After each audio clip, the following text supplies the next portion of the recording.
Bismillahirrahmanirrahim. Assalamualaikum warahmatullahi wabarakatuh.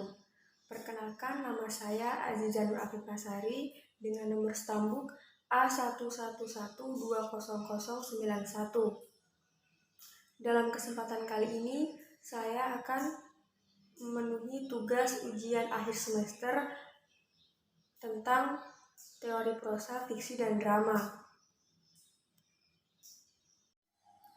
Pengetahuan tentang kesusastraan adalah hal wajib sebagai bekal seorang guru, terutama guru bahasa Indonesia.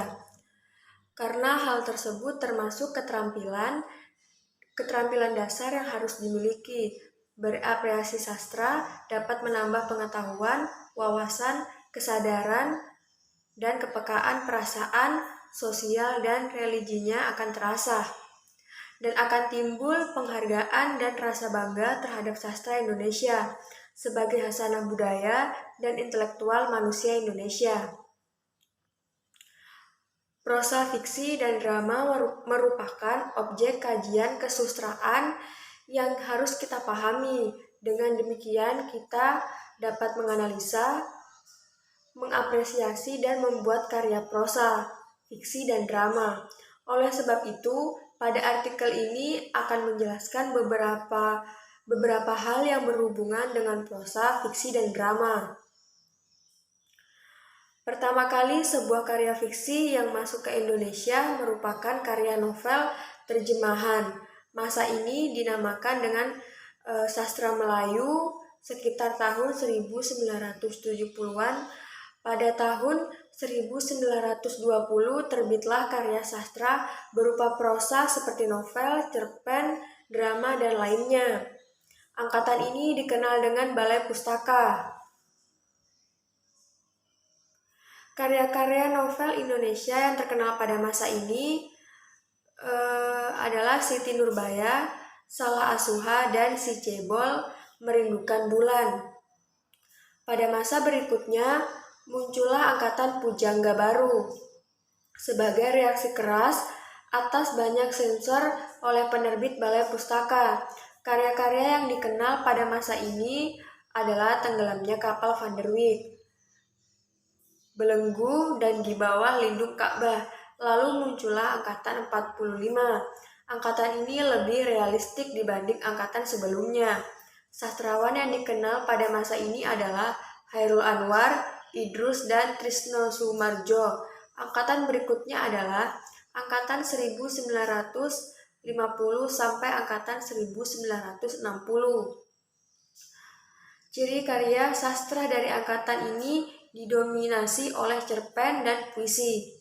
Pada angkatan ini muncul gerakan komunis di kalangan sastrawan yang bergabung dalam lembaga kebudayaan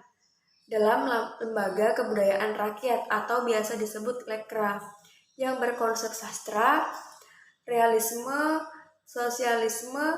Karya yang terkenal pada masa ini adalah Mochar Lubis, Ramadan, dan W.S. Rendra. Dan berikutnya adalah angkatan 1966 sampai 1977.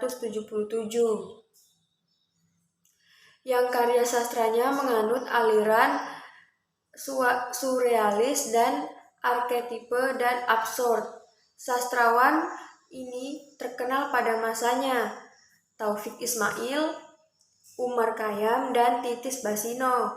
Kemudian pada dekade berikutnya karya sastra lebih didominasi oleh roman.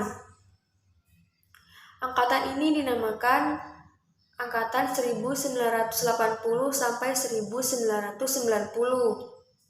Sastrawan terkenal pada zaman ini adalah N. Hadini dan Pipit Senja, dan berikutnya adalah angkatan reformasi. Pada masa ini banyaknya karya sastra berupa novel, cerpen, dan puisi yang bertemakan sosial dan politik. Dan terakhir adalah angkatan 2000-an. Novel terkenal pada masa ini adalah Andrea Hirad. Selanjutnya, prosa. Kata prosa diambil dari bahasa Inggris prose. Kata ini sebenarnya memiliki pengertian yang lebih luas atau yang sangat luas, tidak hanya mencangkup pada tulisan yang digolongkan sebagai karya sastra, tapi juga karya non-fiksi, sebagai artikel, esai, dan sebagainya. Agar tidak terjadi kekeliruan, pengertian prosa dibatasi pada prosa sebagai genre sastra. Nah, menurut Kamus Besar Bahasa Indonesia, prosa itu karangan bebas atau tidak terikat oleh kaidah yang terdapat pada puisi. Prosa lama umumnya tidak diketahui nama pengarangnya. Prosa lama merupakan warisan leluhur yang diturunkan dari generasi ke generasi. Yang kedua, prosa baru. Prosa baru adalah prosa yang diciptakan pada masa sekarang. Menjelaskan bahwa fiksi dapat diartikan sebagai prosa naratif yang bersifat imajinatif, namun biasanya masuk akal dan mengandung kebenaran yang mendramatisasi hubungan-hubungan antar manusia. Menurut Kamus Besar Bahasa Indonesia, fiksi adalah cerita rekaan atau dapat dikatakan sebuah hayalan. Selanjutnya, drama. Adapun unsur-unsur drama antara lain yang pertama unsur intrinsik. Unsur intrinsik adalah unsur yang membangun sebuah drama di dalam drama itu sendiri, dan unsur ekstrinsik komponen-komponen yang terbentuk drama dari luar. Drama menurut Kamus Besar Bahasa Indonesia dapat diartikan sebagai komposisi syair atau prosa yang diharapkan dapat menggambarkan kehidupan dan watak melalui tingkah laku atau dialog yang dipentaskan. Selanjutnya, macam-macam drama. Yang pertama, tragedi, yang kedua komedi, yang ketiga tragedi komedi, yang keempat pantomim. Dan ada dua metode yang digunakan dalam proses pembelajaran prosa fiksi dan drama. Yang pertama, metode ceramah.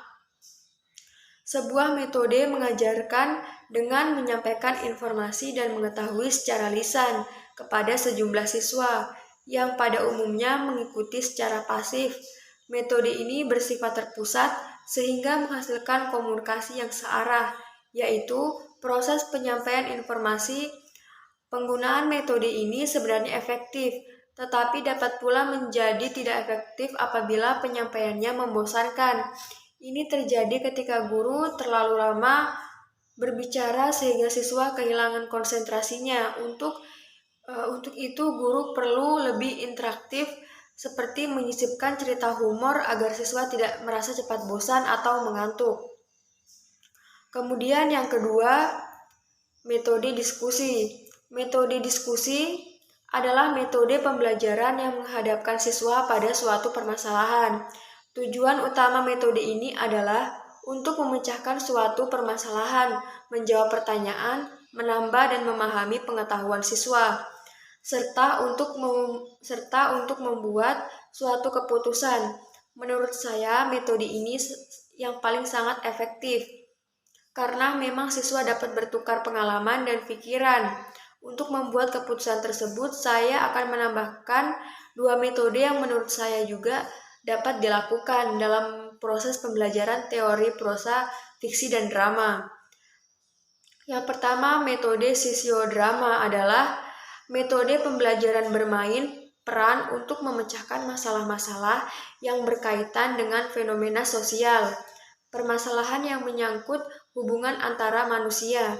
Yang kedua, metode simulasi, suatu metode pembelajaran yang melatih siswa untuk melakukan suatu perbuatan yang bersifat pura-pura yang menggambarkan keadaan sebenarnya.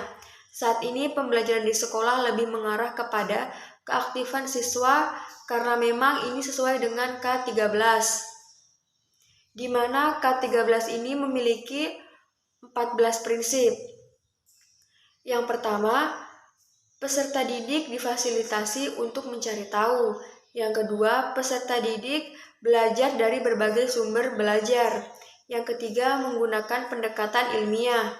Yang keempat, berbasis kompetensi. Yang kelima, terpadu. Yang keenam, menekankan pada jawaban divergen yang memiliki kebenaran dimensi. 7. Berbasis keterampilan aplikatif. Yang ke-8, meningkatkan keseimbangan, kesinambungan, dan keterkaitan antara hard skills dan soft skills. 9. Mengutamakan pembudayaan dan pemberbedaan peserta didik sebagai pembelajaran sepanjang hayat.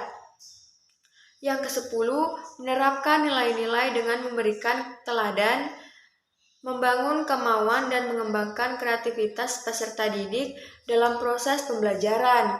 Yang ke-11, berlangsung di rumah, di sekolah, ataupun di masyarakat. Yang ke-12, pemanfaatan teknologi, informasi, dan komunikasi untuk meningkatkan efisiensi dan efektivitas pembelajaran. Yang ke-13, pengakuan atas perbedaan individual dan latar belakang budaya peserta didik. Yang ke-14, suasana belajar yang menyenangkan dan menantang. Mungkin itu saja yang bisa saya sampaikan. Jika ada salah kata, mohon dimaafkan. Wabillahi taufiq wal hidayah. Wassalamualaikum warahmatullahi wabarakatuh.